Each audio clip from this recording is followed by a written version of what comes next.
Christopher Nolan's latest film, Dunkirk, is supposed to be a film about a race against the clock and deeply personal stories. It's being hailed as a masterpiece, but its setting is complex and dialogue is scarce in the film. There's no hiding from this sun. So to help you better savor Dunkirk, here are 5 things you should know before seeing it in theaters. There are 400,000 men on this beach. First up, the film reportedly won't spend a great deal of screen time explaining the events that led up to the evacuations on the beach in 1940. So here's the concise explanation. The Battle of Dunkirk has its roots in Fall Gelb, the German plan for the invasion of France, Belgium, and Holland. In May 1940, when the Germans attacked, both France and Britain sent their best troops in mainland Europe to meet what they believed to be the bulk of the German offensive. They took the bait, and German troops poured into France via the lightly defended Ardennes forest, bypassing the crux of French defensive strategy, which relied heavily on the Maginot Line and cooperation with Belgian forces. Unlike previous conflicts, attacking forces no longer had to wait for artillery support. Hitler's war machine utilized dive bombers like the Ju-87 Stuka to provide pinpoint fire support, allowing German units to completely outmaneuver their French and British counterparts. The German successes pinned the Allied armies against the sea, which is the setting for Dunkirk. Second, Dunkirk isn't a World War II film in the style of Saving Private Ryan or the recent Hacksaw Ridge. Instead, it's a race against time, a story of survival and of tension.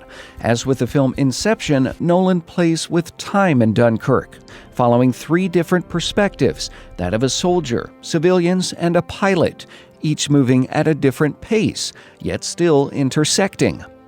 Don't expect protracted battle scenes in Dunkirk, but do expect to be dazzled by visuals. There is a minimal amount of dialogue in the film, which draws even more attention to what appears on the screen. The composition of shots, even from what's in the trailers, is staggering. Nolan filmed most of Dunkirk in a format intended for IMAX, so if you're looking for the best experience, I would spend the little extra for those IMAX tickets. Third, Dunkirk is actually pretty accurate from a historical perspective. It's clear Nolan went to great lengths to make the film as realistic as possible. Many of the scenes are filmed on location, and many of the vehicles used are period appropriate or even veterans of the actual battle for Dunkirk. These include the little ships, the last resort for many soldiers. The Moonstone, on which much of the tension in the film takes place, was built in 1930. Nolan reportedly obtained several dozen ships for the film, ranging from the French destroyer Méprisé to the Norwegian liner turned hospital ship Rogaland. The film even recreates the makeshift pier made by desperate soldiers who lined up vehicles at low tide just to create another location for boarding ships. Fourth, the Battle of Dunkirk was really this chaotic and desperate. Often when we see war films on the big screen, we ask ourselves, was it really like this? The evacuation at Dunkirk, codenamed Operation Dynamo, was drawn up in less than a week. Oral histories from veterans of the battle, like RAF pilot Hugh Dundas, describe the beach as a very confused scene, complicated by a massive pall of smoke from burning oil tanks inside the port. Communication was also horrendous. Friendly fire was commonplace, and several RAF pilots who were shot down wound up assisting escort ships in identifying friendly and enemy aircraft because training was lacking. In the skies, the RAF was also fighting a desperate battle. Visibility above the channel was poor, and RAF pilots were flying out of airfields in England. The Luftwaffe, meanwhile, operated out of captured French air bases. This meant German pilots could spend more time airborne over the beaches, and if shot down, would often parachute into friendly territory and be back at their unit the same day.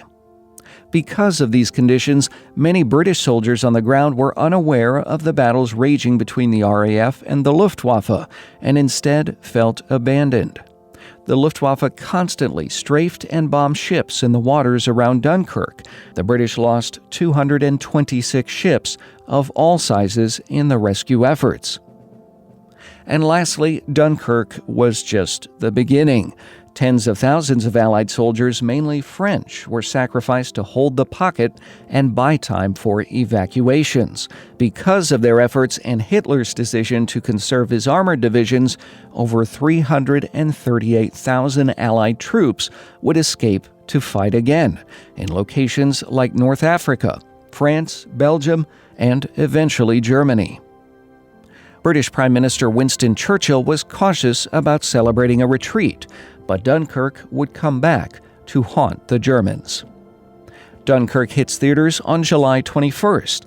Are you excited for the film? Tell me in the comments. If you enjoyed this video, leave a like and share with your friends on websites like Facebook and Twitter. And if you like interesting historical content, be sure to hit subscribe. Thanks for watching.